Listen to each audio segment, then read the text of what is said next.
pessoal, tudo bem? A gente vai ver nessa live a Claire Arcenas, uma das pioneiras na prática de aprendizagens visíveis no Brasil. Claire é natural do Canadá e ela veio para o Brasil e começou a praticar em sala de aula, e essa prática foi muito transformadora, abrindo vários convites para ela pelas evidências na aprendizagem que os alunos demonstravam em sala de aula. Imperdível! Claire é uma inspiração para todos nós e uma estudiosa permanente das práticas de como tornar mais visível a aprendizagem dos alunos. Boa noite a todos e todas. É um prazer, uma alegria estar aqui novamente na Educação do Futuro, nessa nossa comunidade de aprendizagem visível, que eu convido todo mundo a fuçar, a ver lá no site, né, o que a gente já publicou. Tem uma série de publicações e posts de professoras que já praticam aprendizagem visível, e tem uma série de lives que a gente já gravou com esse tema e com vários convidados. Hoje, nossa convidada internacional é a Claire, que a gente vem acompanhando o trabalho que ela vem desenvolvendo na Geek, ela vai contar um pouquinho mais, e que ela está agora em Toronto, no Canadá, que é a terra natal dela, que ela pôde ir por conta da pandemia. Então, Claire, boas-vindas aqui essa noite, e te convido, então, a se apresentar um pouquinho mais, falar de onde você está aí, quantos graus está fazendo, porque o nosso público é curioso, né? É muito, muito legal que na pandemia a gente pode aproximar mundos que antes não se comunicavam. E aí você se apresentar um pouquinho, então, de onde você veio, qual que é a sua relação com o Brasil, como você veio parar aqui e o que você anda aprontando na Geek. Tá bom. Muito obrigada pela essa oportunidade. Como a Júlia e a Bettina falaram, eu sou canadense, então quando eu falo português tem o seu sotaque, tá? Então a Júlia vai me apoiar também quando eu estou expressando e comunicando com vocês. Sou designer pedagógica numa empresa que se chama Geek em São Paulo. A Geek é uma empresa digital de educação, tá? E nosso produto é um sistema educacional, mais serviços educacionais que integra as boas práticas de ensino-aprendizagem. Estou muito apaixonada pelas rotinas de pensamento, culturas de pensamento, e estou utilizando isso não só dentro da sala de aula, quando eu era professora, nas escolas em países diferentes, mas também nessa empresa, na Geek, estamos utilizando essas abordagens para melhorar ainda mais nosso produto, nossos serviços, tá? Entrei na Geek no final de 2018 para vivenciar uma outra oportunidade educacional, tá? Então, como falei, trabalhava nos países diferentes, trabalhava na Guatemala, na Zâmbia e também no Brasil, em umas escolas americanas internacionais. Então, peraí. Vamos só pontuar. Tá. E, pessoal que está nos assistindo, como a Claire, ela é nativa falante do inglês, para ela é um desafio falar em português. Então, se tiver muito rápido, por favor, escrevam aí para a gente, para ela falar despacito, para ela falar um pouquinho mais devagar para vocês entenderem. Então, Claire, você se formou como professora no Canadá, e aí teve mestrado, especializações, e aí você foi trabalhar na Zâmbia, na África e na Guatemala. Isso. Em escolas internacionais. Sim, internacionais ou americanos, sim, foi isso. Então, comecei essa jornada como professora fora do Canadá, sabe? Então, formei no Canadá mesmo e depois comecei a trabalhar nesses países. Então, eu estava professora de educação física e também era professora de Fundamental 1. Trabalhei nas aulas com crianças de 7, 9 a 10 anos de idade. Então, eu estava dando aulas no 4º ano, 3º ano e setembro do 2º ano. Sim. Que legal, Claire. E como é que você foi mudando de países assim, né? Da Zâmbia na África, depois para Guatemala e depois para o Brasil. Como que você foi fazer essa mudança? Sempre queria viajar, tá? Então, eu sabia que viajar era algo importante para mim, para conhecer outras culturas, para aprender outros idiomas. Então, apaixonei também para viajar mesmo. E sempre quando eu estava viajando, trabalhando nas culturas diferentes, estava aprendendo muitas coisas, tá? Muitas coisas, muitos aprendizados, e acho que por isso, sabe, educação e conhecer outros países, outras culturas, foi algo importante na minha formação mesmo como pessoa e também como profissional. Se abrindo para outras culturas, para outros modos de pensar e sentir, Sim. e para outros modos de ensinar e aprender. Claro, isso, foi isso. Então, foi uma experiência bem bacana, tá? Estava trabalhando na estrangeira por 17 anos, mais ou menos, e agora estou com um desafio, outro desafio. Estou trabalhando numa empresa brasileira onde tenho que praticar e pensar em outro idioma. Nunca formei em português, tá? Então, essa experiência realmente foi... ainda fica desafiador por causa da linguagem, mas, sabe, cada dia, cada mês, posso realmente ver meu desenvolvimento também. Então, tenho que aprender nova cultura de trabalho, outra cultura também de comunicar, expressar no outro idioma. Então, além, sabe, dos conhecimentos educacionais, tinha que aprender essas coisas também.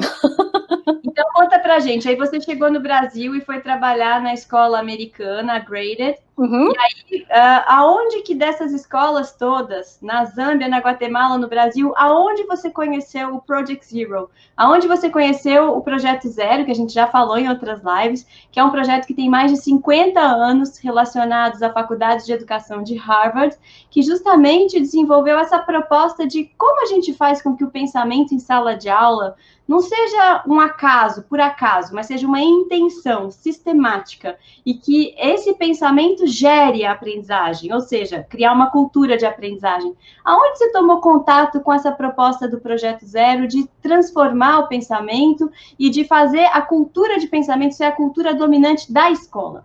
Tá, fui apresentá-lo, essa abordagem, quando eu estava trabalhando na Zâmbia. Tá? Então, minha amiga e colega, Lara Mani, ela foi para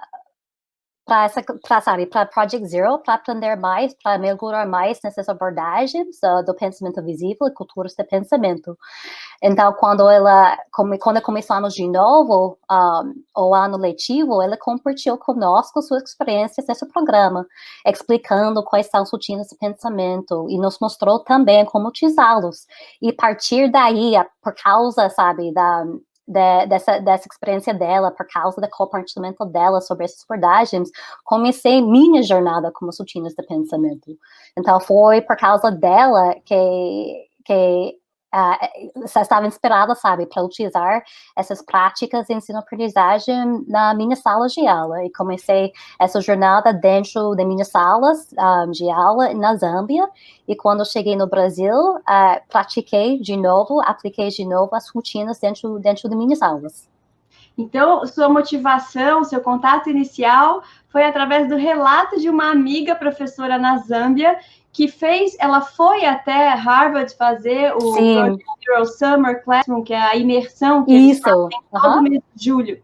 Aí ela viveu essa experiência, aprendeu a proposta pedagógica das rotinas de pensamento lá, te contou, você ficou encantada, e aí o que você fez? Você foi para lá ou você começou a estudar com os materiais dela? Comecei a estudar na Zâmbia, realmente, com os recursos, sabe, do Project Zero, os livros do Ron Richards sobre culturas de pensamento e as rotinas de pensamento. Os livros do Ron Richards.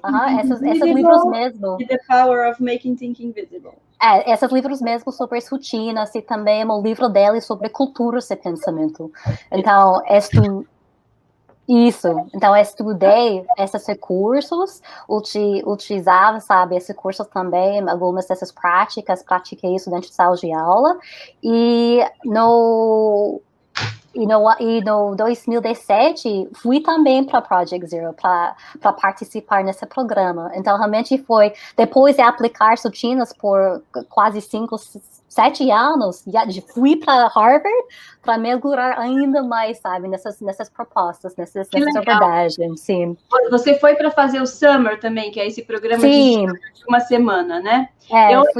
Eu não fui ainda fazer o Summer, tenho amigas que já foram, que virão aqui, né, que são as meninas do Instituto Catalisador, a própria Renata Araújo também já esteve lá, mas não no Summer, e a Daniela Caiuela também, que foram pessoas que a gente conheceu juntas fazendo essa experiência do Summer. O que eu fiz, e que eu vejo muitas pessoas de escolas bilíngues no Brasil podendo fazer, são os cursos de 3, 4 meses que o Project Zero oferece online, para times de professores, né? Em times de 3 a 6 professores, para você fazer um curso que é assíncrono, Então, você não tem que estar lá em tempo real junto com a turma, mas vocês têm que se reunir em equipes e ir fazendo os programas de desenvolvimento e recebendo feedback e tutoria em cada semana, né, de trabalho. Sim. Você já fez esses cursos também? Não, ainda não fiz esses cursos, mas tenho colegas na Geek que participaram nesses cursos também online. E sempre é legal, porque quando estamos juntos, sempre estamos compartilhando, trocando ideias, realmente criando essa cultura de pensamento entre nós, tá? Mas se você tem essa oportunidade... Uma autodidata primeiro e depois uma aprendiz na prática, e aí só depois de 5 anos você foi viver a imersão presencial em Harvard. Isso. Conta pra gente como que você foi, porque daí essa é uma história interessante de como você conheceu o Cláudio Sasaki, fundador da Geek. O Cláudio realmente era o pai de minha estudante no 4º ano, na escola graded, tá? Então, a filha dela estava minha aluna. Então, durante esse tempo, dentro desse ano, eu estava praticando as rotinas de pensamento, criando uma cultura de pensamento com meus estudantes, tá? Então, eu lembro que o Sasaki me contou, tá? Que uma vez sua filha, elas estavam na casa jantando e elas estavam discutindo algo, tá? E, de repente, ela estava falando, eu vejo que, sabe? E eu penso que, e depois eu pergunto o quê. Então, ela estava realmente tornando o seu pensamento visível para entender melhor, sabe, as coisas que estavam discutindo juntos durante esse momento de jantar, tá? Então, foi bem legal que ela estava utilizando esses passos da rotina ver, pensar, perguntar para ajudar a comunicar, sabe, seus sentimentos, suas observações sobre um problema, digamos, que estava acontecendo, sabe, com ela e com sua irmã, por exemplo, sabe? Mas foi bem engraçado, bem interessante para ver como ela estava aplicando a rotina em um contexto totalmente diferente, fora mesmo da escola, mas ainda numa situação de aprendizagem. Claro, então foi numa situação prática da criança, se apropriar da linguagem de pensamento das rotinas que ela vivenciou na escola, ela autonomamente transferiu essa linguagem de pensamento para uma situação vivida com a família, numa conversa ali da família, e o pai ficou impressionado em ver como uma criança de 9 anos conseguia discernir tão bem os movimentos do próprio pensamento, entre o que ela via, o que ela pensava e o que ela supunha, imaginava ou perguntava sobre o tema. Isso. E aí ele vai falar, quem te ensinou isso? Daí foi a Claire. A Claire é minha professora que me ensinou. Foi isso, Claire? Realmente foi isso. E depois, sabe, acho que depois desse ano letivo, eu fui com o Cláudio para participar nessa summer, sabe, no Project Zero mesmo. Então, participamos nas mesmas cursos, estávamos juntos cada dia, sabe, trocando ideias, aprendendo juntos dentro das palestras com pessoas como Ron Richard, com David Perkins, também com Howard Gardner. Então, foi uma experiência bem legal, bem legal. Eu vou até buscar aqui, ele escreveu, eu lembro que logo que o Cláudio voltou de Harvard, ele escreveu para o Porvir sobre culturas de Isso! A proposta de eu vou achar aqui o artigo dele e vou colocar no chat para a gente tá bom. E aí você podia ir contando, enquanto eu vou buscando isso, então aí você conta como que você começou, então, a trabalhar com as culturas de pensamento, com as rotinas de pensamento, contar um pouquinho como que você trouxe isso para a sua prática e mostrar para o pessoal como fazer. Uau! Ok. Então, acho que a primeira coisa importante é que temos que pensar, ou temos que desmembrar mesmo o que significa pensamento, tá? Então, quando os estudantes aprendem a tornar seu pensamento visível, comecem a se identificar como pensadores, tornando-se participantes ativos em sua própria jornada de aprendizagem. além disso, quando valorizamos o pensamento de estudantes, eles ficam motivados a compartilhar mais suas ideias, a colaborar com seus colegas, a considerar diferentes perspectivas e a assumir maiores riscos nos seus aprendizados. Então, tudo isso nutre a criação de uma cultura de pensamento, ou seja, um lugar onde o pensamento do indivíduo e do grupo é valorizado, visível e ativamente promovido. Então, estava praticando mesmo, sabe, os conceitos da cultura de pensamento dentro da sala de aula. Tinha que lembrar que não tem uma divisão, sabe, entre estudantes e professor, que somos todos aprendentes. Júlia, não sei se você conhece esse termo, aprendente. Sim, então, na discussão de pensamento visível, importa que os estudantes pensem, que os professores pensem, que todos se vejam como aprendentes, como aprendentes constantes. Acho que em português o mais natural é aprendiz, mas a ideia de aprendente, né, no gerúndio, quer dizer a ação de constantemente aprender. E que isso. O próprio professor, em ser mais sábio em determinadas áreas do conhecimento, na matemática, na pedagogia, na linguagem, ele também está aprendendo mais sobre mediação, sobre escuta, sobre colaboração, e que em cada situação de aprendizagem a gente fica atento para escutar e aprender melhor com o outro. É isso, Cléia? É isso. Realmente, aprendente é um termo utilizado pelo José Pacheco. Então, ela é português, mas acho que ela mora no Brasil também, não? Mas ele está utilizando esse termo em seus livros, tá? Suas pesquisas, e foi bem legal para mim, porque quando eu cheguei na GIG, não tinha uma expressão, um termo, desculpa, para expressar learner em inglês, tá?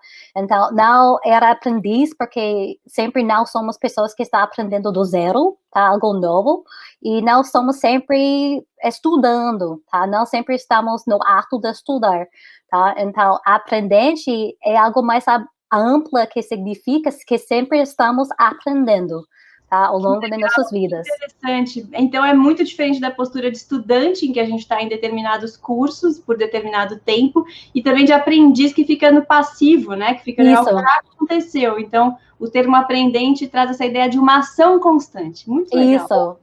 Então, quando eu te conto sobre isso, foi como um vira-chave, sabe? Que sou aprendente como meus estudantes. Não temos essa diferença, sabe? Não tem um nível diferente dentro da sala de aula, não temos essa separação entre estudantes e professores, todos somos aprendentes dentro dessa jornada. Então, foi mais como, não fácil, mas foi uma experiência diferente de como aplicar, sabe, as práticas de ensino-aprendizagem, porque agora estou aplicando essas práticas como aprendente também, não como professor, sabe? Então, não era uma transmissão de informações para eles, era mais como um compartilhamento, uma mediação das informações para que eles possam, sabe, utilizar essas informações ou esses conhecimentos para ficar mais autônomos, para engajar mais nos seus conhecimentos, nos seus aprendizados, etc. Então, isso é bem interessante, porque encoraja o professor a pensar que, num primeiro momento que ele for vivenciar uma rotina de pensamento, como vejo, penso e pergunto, ele estará aprendendo tanto quanto os estudantes. Isso. Ele é um pouco mais sabido, porque ele viu isso em algum lugar, porque ele tem uma intencionalidade pedagógica em trazer essa distinção dos modos de pensar e raciocinar com base em evidências, porque ele quer desenvolver isso com os estudantes, mas a ação mesmo de ver, pensar e perguntar em cima de um objeto, ela é nova e coloca a todos como aprendentes no coletivo. É isso. O professor está facilitando cada passo, mas os aprendizados, as ideias que estão surgindo é algo novo para todos, tá? E cada vez que temos uma nova ideia, estamos aprendendo mais, estamos construindo ainda mais nossa compreensão sobre esse tema, sobre esses conceitos que estamos estudando. Legal, acho que vale a pena distinguir, então, o que é aplicar a rotina de pensamento como se fosse só um protocolo, tipo um exercício, e o que é, de verdade, olhar para ela como uma ferramenta e uma estrutura que permite a ampliação da compreensão para o professor e para o estudante, né? É isso. Então, cada rotina tem 3 ou 4 passos para facilitar ou para seguir, mas como o professor está mediando esses passos, tá? Então, o professor realmente é esse facilitador, mediador nesse processo. Então, quando eu estou falando, quando eu estou aplicando a rotina Ver, Pensar, Perguntar, eu sempre começo com essa pergunta, o que você vê? E a partir, sabe, dessas sugestões, dessas ideias, dessas sugestões que estão surgindo, estamos discutindo entre nós, sabe, as possibilidades, as coisas que estamos observando, tá? Então, para o professor, sim, estamos começando, iniciando a etapa, mas estamos dentro mesmo da discussão como estudantes, como participantes, sabe, nesse aprendizado por causa, sabe, da rotina. Então, é bem legal isso. E para o professor também está fazendo essas conexões entre as ideias dos estudantes, entre, sabe, suas próprias ideias também, tá? Então, minhas ideias talvez são totalmente diferentes que meus estudantes. E por causa disso, eu estou aprendendo ainda mais sobre o tema, tá? Então, tem vários momentos quando eu fico surpreendente, sabe, sobre as coisas que está falando, porque não pensei nesse caminho, realmente. E por causa dessas discussões, por causa dessas facilitações, o professor também está aprendendo, tá? Por causa da rotina. E como que a gente começa a pensar em cultura de pensamento na sala de aula? Como que a gente planeja a cultura de pensamento em sala de aula? Por onde que a gente pode começar, Claire? Tá, acho que a primeira coisa é temos que valorizar o pensamento de nossos estudantes, tá? Então, temos que escutar o que eles estão falando, temos que motivar eles para compartilhar seus pensamentos, suas ideias. Então, quando estamos valorizando os pensamentos dos estudantes, estamos começando a nutrir essa cultura de pensamento, tá? Então, estamos criando uma cultura de pensamento agora, Júlia, tá? Então, é um lugar onde nossos pensamentos são valorizados, são visíveis e também são ativamente promovidos, não só para o indivíduo, mas também para o grupo. Então, quando podemos fazer isso dentro de sala de aula, estamos começando a desenvolver mesmo essa cultura de pensamento, tá? E com isso, os estudantes podem arriscar, sabe, no supervisado, podem se sentir mais motivados para aprender novas coisas, para experimentar também, sem ter medo. Então, é algo que temos que desenvolver ao longo do tempo. Isso não vai acontecer, sabe, de repente. É algo que sempre temos que desenvolver ao longo do tempo, com isso intencionalidade, sabe? Talvez valha a pena a gente só mostrar um mapa, né? Então, das forças que a gente pode usar para planejar a cultura de pensamento em sala de aula, e aí, em seguida, a gente mergulha em uma delas, nas rotinas. O que você acha, Claire? Acho que sim, vamos lá. Então, vamos fazer uma rotina, é isso? Se você puder mostrar o mapa das forças da cultura de tá bom. Primeiro, aí o Café pode jogar os slides da Claire, Café, por favor. Legal. Então, falando sobre uma cultura de pensamento, tem 8 forças, tá, que impactam essa criação de uma cultura de pensamento dentro da sala de aula, por exemplo. Então, essas forças podem promover ou dificultar o desenvolvimento dessa cultura, tá? As forças sempre estão presentes, tá? Então, sempre estão trabalhando juntos, colaborativamente, para criar mesmo essa cultura de pensamento. Uma força que sempre destaca quando fala sobre culturas de pensamento é a força da linguagem. Tá? A maneira como usamos linguagem em nossas interações com outras pessoas pode ser sutil, mas pode ter um impacto poderoso, especialmente nas situações de aprendizagem. Eu sempre falo isso, tá? Linguagem, nosso uso de linguagem é algo simples, mas temos que pensar sobre como estamos utilizando a nossa linguagem. Por exemplo, quando falamos nós, em lugar de eu ou você, estamos incentivando uma aprendizagem colaborativa, que estamos construindo compreensão juntos. Então, isso se chama linguagem de comunidade. Outro exemplo é quando perguntamos aos estudantes quais seriam as soluções possíveis, em lugar de o que é a solução, tá? Então, a forma como elaboramos essas perguntas pode incentivar estudantes arriscar no seu aprendizado, tá? Então, essa primeira pergunta, quais seriam as soluções possíveis? Pode ser múltiplas, diferentes soluções, tá? Não tem somente uma solução para resolver esse problema. Então, ao escutar as diferentes ideias da turma, tá? Os estudantes podem desenvolver ainda mais a sua compreensão, sem ter esse medo de falar a solução errada, tá? Então, é algo sutil, mas como estamos elaborando, construindo nossas perguntas, também pode incentivar essa cultura de pensamento também, tá? Perfeito. Então, a linguagem, por exemplo, que você destacou, ela é essencial exatamente para ser um veículo da cultura de pensamento que a gente quer fortalecer em sala. Se a gente quer fortalecer diferentes perspectivas e pontos de vista, a gente fala desse modo. Então, não qual é a resposta certa, mas quais seriam as possíveis respostas para esse problema? Ou quais seriam as possíveis abordagens? Então, a gente está sinalizando para os estudantes a pensar de um modo mais amplo e não fechado. E não fechado, tá? Isso. Então, isso incentiva mais a curiosidade também sobre possíveis soluções ou possíveis ideias para responder a questão, por exemplo. É sempre uma força que podemos realmente manejar dentro da sala de aula. Somente temos que ser metacognitivos sobre nosso uso, sobre como estamos usando mesmo a linguagem. E por que a gente está falando de um certo modo e não de outro, né? Então, nomear isso para os próprios estudantes, para eles perceberem essa intencionalidade, né? Isso. Uma escolha intencional, falar de certo modo. Uhum.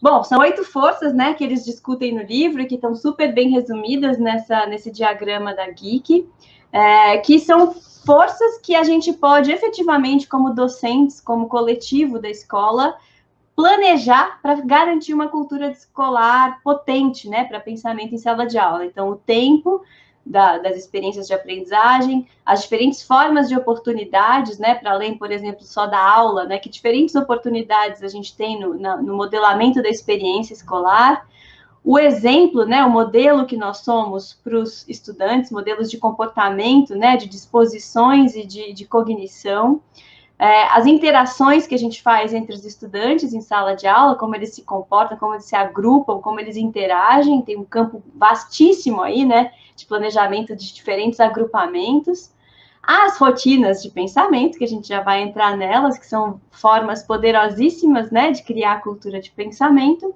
a linguagem utilizada em sala de aula, como você explicou, o próprio ambiente, né, o espaço que a gente pode modelar e utilizar de diferentes jeitos, fora, inclusive, da sala de aula, usar outros espaços, né, usar o próprio território educativo da cidade, das praças, de outros lugares para ensinar e aprender, e com isso envolver a cidade no aprendizado.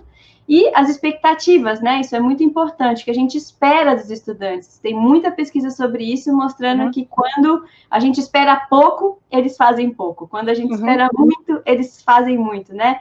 E é impressionante como, quando a gente espera muita coisa, a gente é completamente surpreendido, não é, Claire? Isso, e como essas expectativas também são relacionadas às nossas crianças de aprendizagem, tá? Então, são nossas expectativas para nossos estudantes, em vez de nossos estudantes. Então, queremos que nossos estudantes desenvolvam as formas de pensamento para utilizar isso para sempre, para resolver problemas, para colocar isso em contextos diferentes. Essa é uma expectativa para a aprendizagem para nossos estudantes, por exemplo. Perfeito. E quanto mais a gente espera, e espera com a régua alta, né? Sim.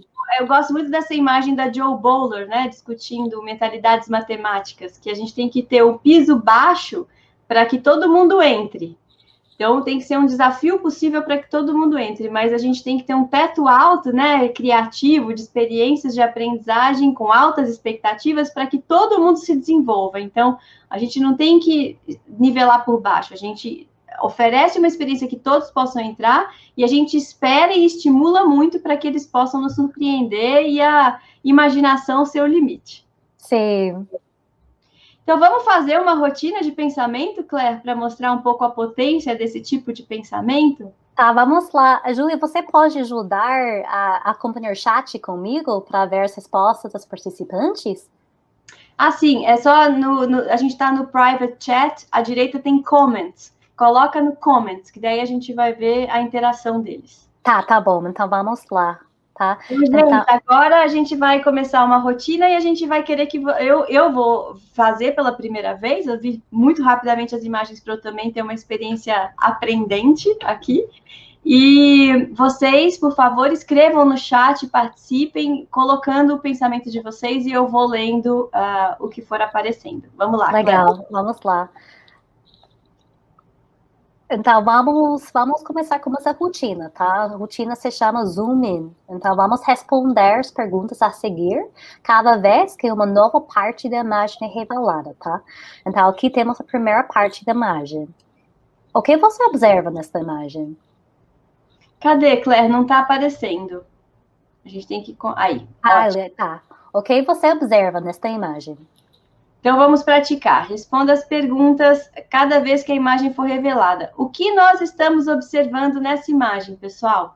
Vamos aí, vamos começar a escrever. Então, vemos um cachorro de coloração amarela, né? Que tem, que parece estar numa região com terra, né? Tem a direita do cão, a nossa esquerda, a terra parece mais batida, mais lisa, e a direita do cão, a nossa direita, ela parece estar mais fofa, como se fosse um montinho, assim, subindo. Parece que está num ambiente de terra, né? Numa praia, talvez, num quintal, ele está num lugar de brincadeira. Monte de terra, isso mesmo, Alessandra. Tá, vamos lá. Tá, a segunda pergunta. Como a imagem foi feita, você acha? O que faz você pensar assim? Como que essa imagem foi feita? Quem fotografou? Alguém? A perspectiva do fotógrafo? Tudo isso, tá? Como você imagina que essa imagem foi feita? Então, ó, o cachorro descansando num chão de terra. Esse chão de terra poderia ser uma praça, então pode ser o dono do cachorro tirando uma foto, ou pode ser numa rua de terra, né? No Brasil tem muitos lugares em que a rua é de terra, então o cachorrinho está descansando na rua e alguém tirou a foto. Ou pode ser uma obra, a Camila falou. Muito bem, Camila. Pode ser uma situação de uma obra, um canteiro de obra que tem terra e é o cachorrinho que acompanha os operários nessa obra. Pode ser. Legal. Como a gente tenta raciocinar com essas evidências, né? Então, olhar para a terra, olhar para o cãozinho, acionar nossos conhecimentos prévios de lugares com terra e tentar refletir sobre aonde que o cachorrinho pode estar e como que essa foto foi tirada. Isso. A última pergunta. Como você imagina as outras partes dessa imagem? Tá com base, sabe, sobre essas ideias que estavam surgindo? Como você imagina as outras partes? Olha, a Alessandra falou, parece que foi após uma chuva, porque o chão está meio molhado. Parece sim uma obra, disse o Leandro Café.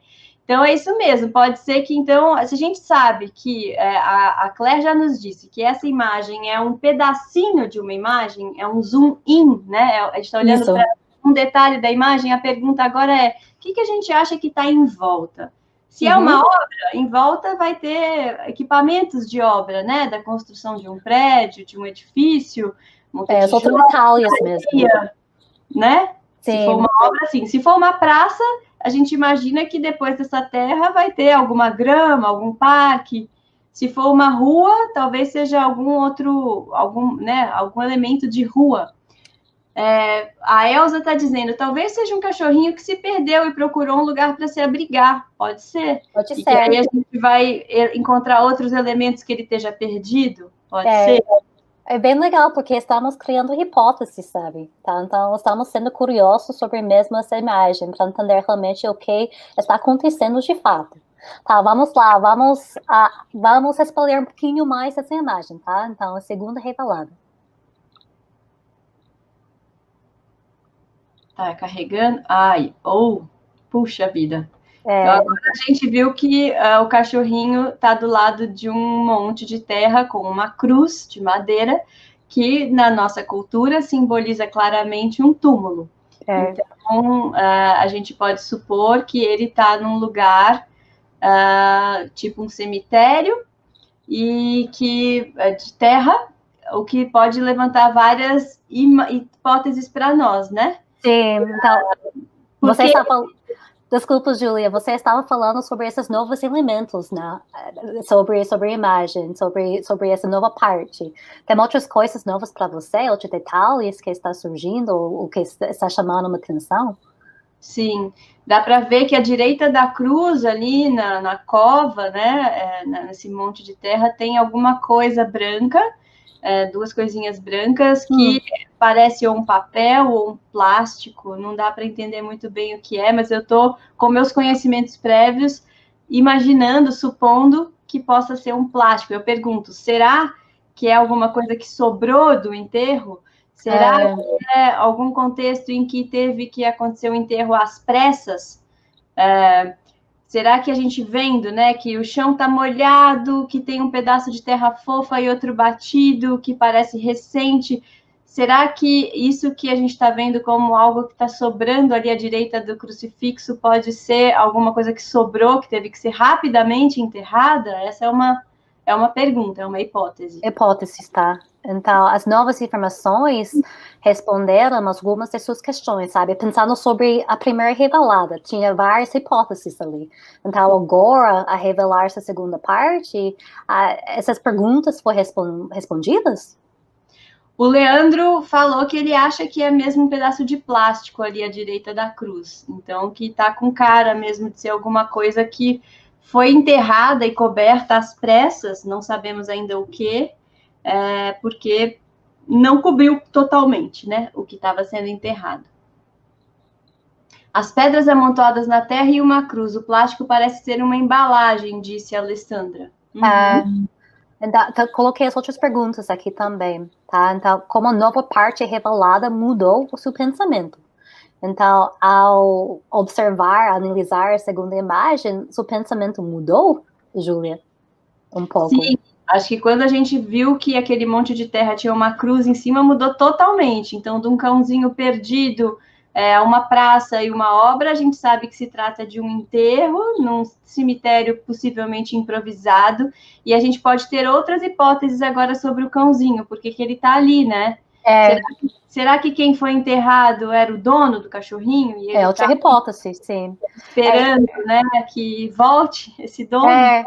Quero destacar sua reação também, tá? Então, quando mudamos para a segunda revelada, sabe, seu comportamento mudou totalmente. Na primeira imagem, você estava mais feliz, sabe? Estava descrevendo as coisas sem pensar sobre a morte, por exemplo, tá?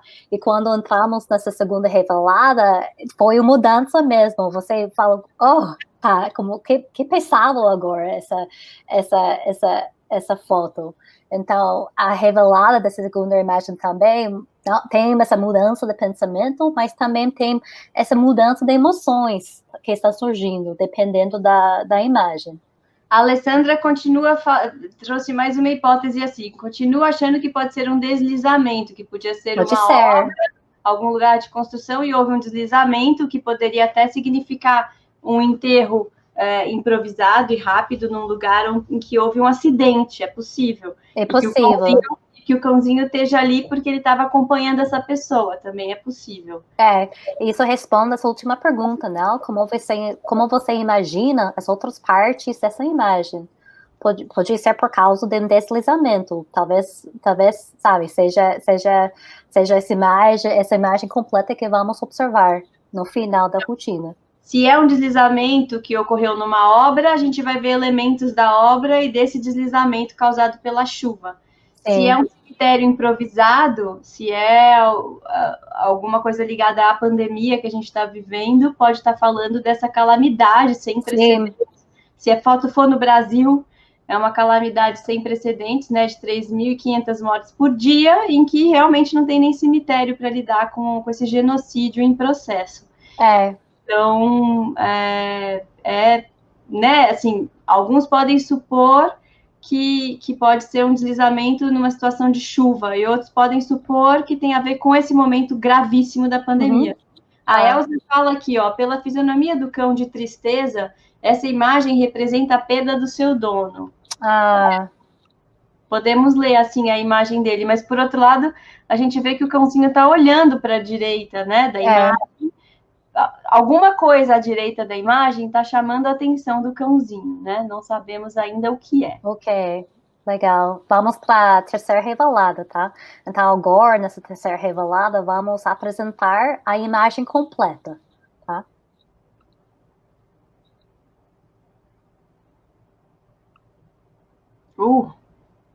Ao ver a imagem completa, o que mudou no seu pensamento?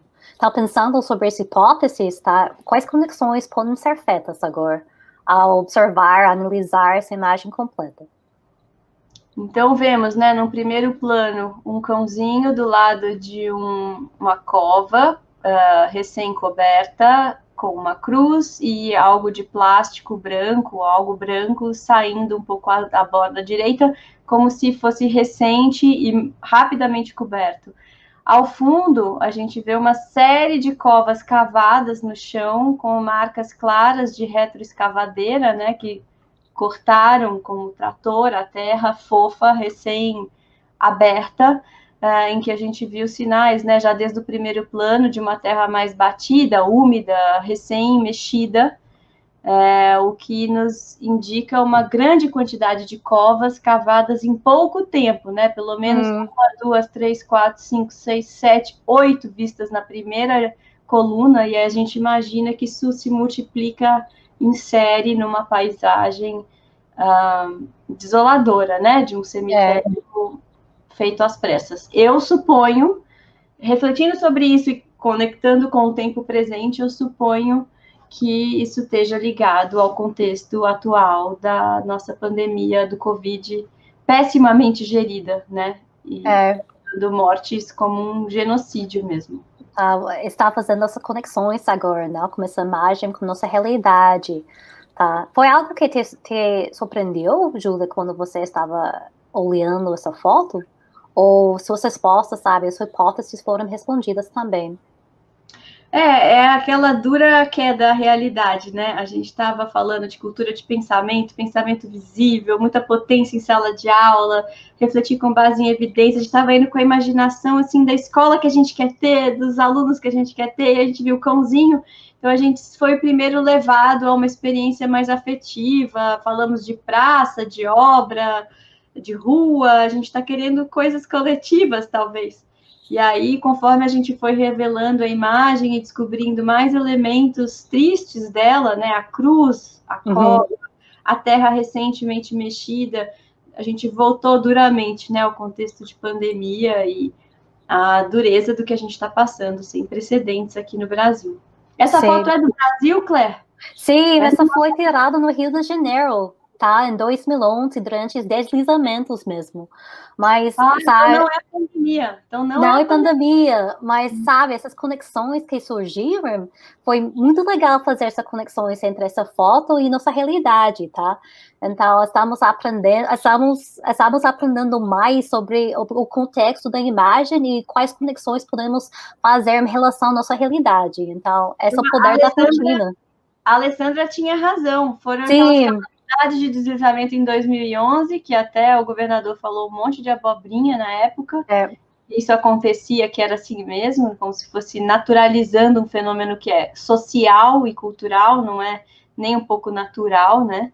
Não é a culpa da chuva, né? A chuva, num país tropical, ela é abundante. O que impacta é como a gente gere a cidade e a condição de risco das pessoas na cidade diante de um fenômeno que é natural, né?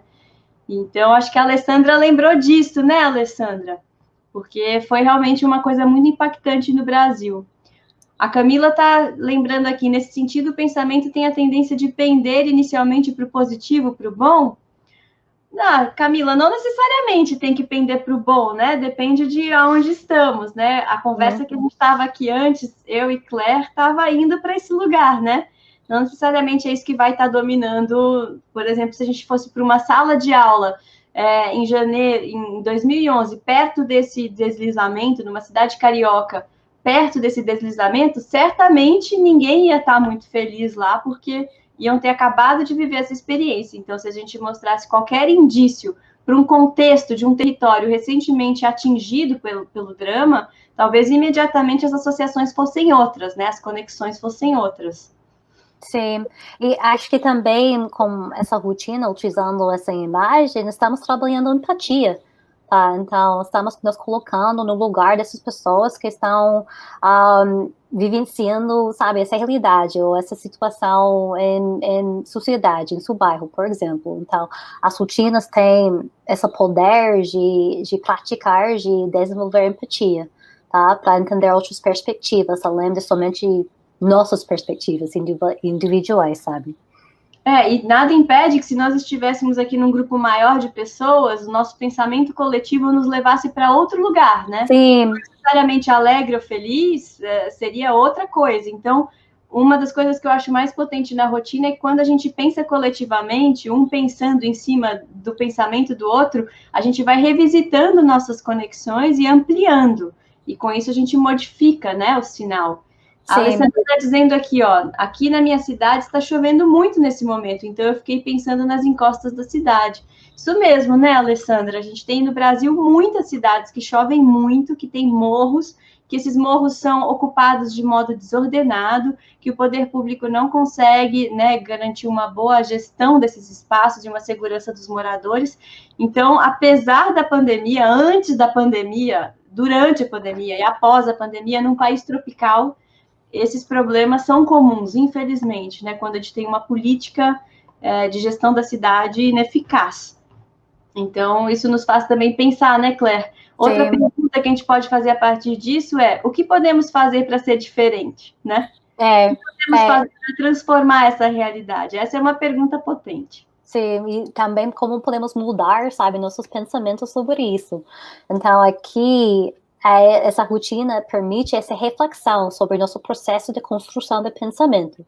Ou seja, como nossas ideias podem ser mudadas, quando criamos novos entendimentos. E como esses novos entendimentos, quais ações podemos tomar para melhorar e evoluir a situação. Tá? Então, é isso. Como podemos fazer, ou como podemos transformar mesmo nossos pensamentos para atuar em uma forma específica, sabe? Legal.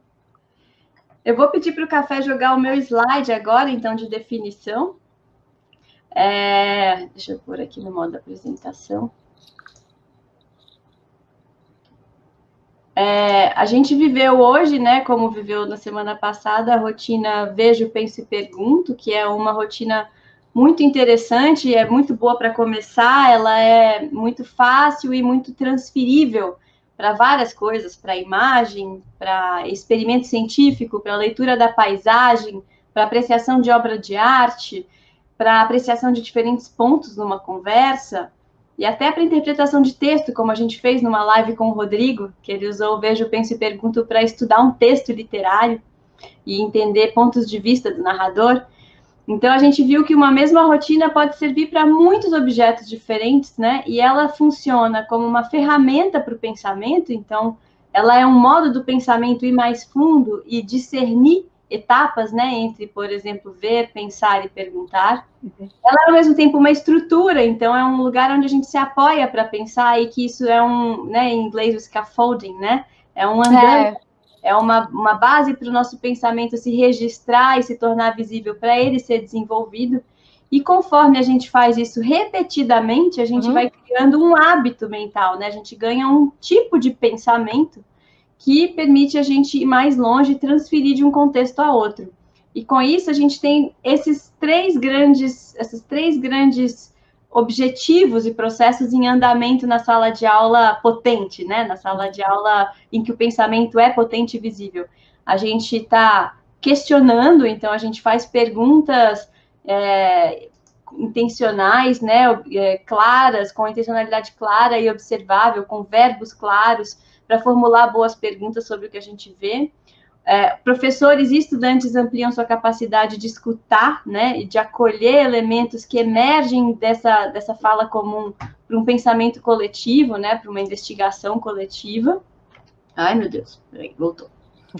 E aí, com isso também, quando a gente escreve, sobretudo se a gente escreve aqui no chat, se a gente está na aula, a gente escreve num Google Slide, documenta o pensamento coletivo da turma, num Google Slide, num Google Jamboard, num Miro, qualquer desses aplicativos, ou mesmo no chat, né, da plataforma que estiver sendo usada, a gente está documentando a aprendizagem, capturando o pensamento com as suas evidências e ampliando a possibilidade do pensamento se revisitar, fazer novas conexões e ir mais longe, né? Então, as rotinas, elas funcionam ao mesmo tempo como ferramentas, estruturas e hábitos que a gente vai ganhando para pensar mais, e elas nos permitem, né, como ferramentas e estruturas, documentar, questionar e escutar cada vez mais e melhor em sala de aula, não é isso, Claire? É isso, quando você fala documentar, registrar, sabe, aprendizados, é isso que significa visível. Tá? Então, quando estamos documentando os aprendizados dos estudantes, estamos tornando o mesmo pensamento deles visível. Tá? Então, são evidências de aprendizagens que estamos colocando ao longo desse processo. É bem legal essa slide, Júlia.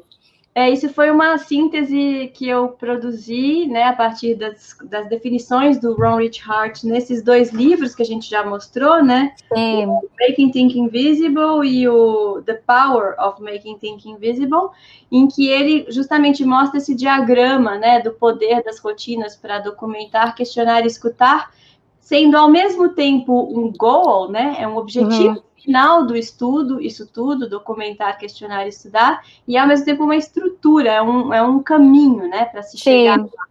Então, eu acho que as rotinas são especialmente potentes por isso, porque elas são um objetivo educacional, uma visão educacional, e elas são um meio para alcançar essa visão de trabalhar com uma cultura de pensamento potente em sala de aula. Legal. Mas eu tô suspeita, né? Sou apaixonada, Claire. Sim! Mas como vocês falou, são lições, é um caminho para começar isso dentro de sala de aula. Podemos escutar, podemos documentar, podemos questionar, tá? Então, se estamos pensando nesses objetivos como ações para colocar na prática, estamos começando essa jornada já no uso dos rotinas de pensamento, para criar essa cultura de pensamento também. Perfeito. Eu acho que a gente pode ir agora para nossas palavras finais nessa live, que foi incrível. Adorei sua experiência, conhecer um pouco mais sua experiência de vida, Claire. Se quiser fazer algum comentário para encorajar os professores a experimentarem, a trabalharem imagens, a trabalharem textos com as rotinas, faz sua colocação final. Tá, de novo, muito obrigada pela sua oportunidade, sabe, espero que pudesse me expressar bem em português, meus conhecimentos sobre o pensamento visível, sabe, as culturas de pensamento também, mas eu amo falando sobre isso, tá, então é algo realmente que funciona dentro da sala de aula, mas precisa prática. Tá? Então, acho que é isso, acho que é ponto-chave e praticar, tá? Para tornar mesmo um hábito de pensamento, um comportamento de pensamento, temos que praticar, não podemos fazer uma rotina uma vez e acabou, tá? É algo que temos que desfiar para praticar, colocar na prática, para tornar mesmo uma rotina. Então, acho que é isso, quando estamos colocando essas rotinas na prática, lembre-se de repetir, de aplicar, de arriscar, tá? E cada vez vamos evoluir, melhorar nosso conhecimento sobre as rotinas mesmo, tá? Então, acho que... pode ser para introduzir ideias, né? Para começar uma conversa, um dia pode ser para aprofundar uma ideia e um dia pode ser para fechar uma ideia, mas mesmo em diferentes contextos, praticar várias vezes, ganhando confiança, né? É isso, confiança. E também não dá para fazer 10 rotinas e não fazê-lo bem, sabe? Podemos escolher uma rotina para começar essa jornada e fazê-lo bem, para repetir, para praticar, para tornar isso mesmo um comportamento de pensamento. E depois, sabe, dessa confiança, essa evolução mesmo da compreensão dessa rotina, podemos começar a aplicar outra rotina. Tem várias rotinas que estão ali. Não temos que fazer todas, tá? Claro. Eu fiz um post recente na nossa comunidade onde ler mais sobre rotinas de pensamento em português. Então, eu mapeei lá várias fontes. Legal. A gente tem várias coisas em português traduzidas pelas meninas do Instituto Catalisador. E no site do Project Zero, no Toolkit que está disponível, todas estão em inglês, mas já muitas estão em espanhol. Em espanhol. Então, eu também já leio mais em espanhol, e a gente está traduzindo coisas também aos poucos, a Ativa está traduzindo, tem outras iniciativas, a Renata Araújo também, na composição, tem traduzido, então a gente tem uma série de iniciativas que estão vindo, e em breve teremos livro novo, né, Claire? Sim! E aí a gente vai ter mais material em português para todo mundo aproveitar. Legal. Então é isso. Muito obrigada, Claire, pela conversa. Foi ótimo. Espero revê-la aqui em breve, que a gente possa mais para frente fazer outras discussões. E foi um prazer conhecer um pouco mais sua experiência e receber seu ânimo, né, da gente praticar sempre as rotinas e se encorajar pela prática. Isso é um super caminho para todos os educadores. Tá, obrigada, Júlia. Amei. Foi muito legal a nossa conversa, gostei. Gente, lembrando, a comunidade é aberta, vocês podem escrever posts, vocês podem propor lives e a gente vai continuando nossa conversa aqui como uma conversa coletiva para ajudar a criar pensamento visível em toda e qualquer sala de aula. Boa noite, obrigada. Boa noite.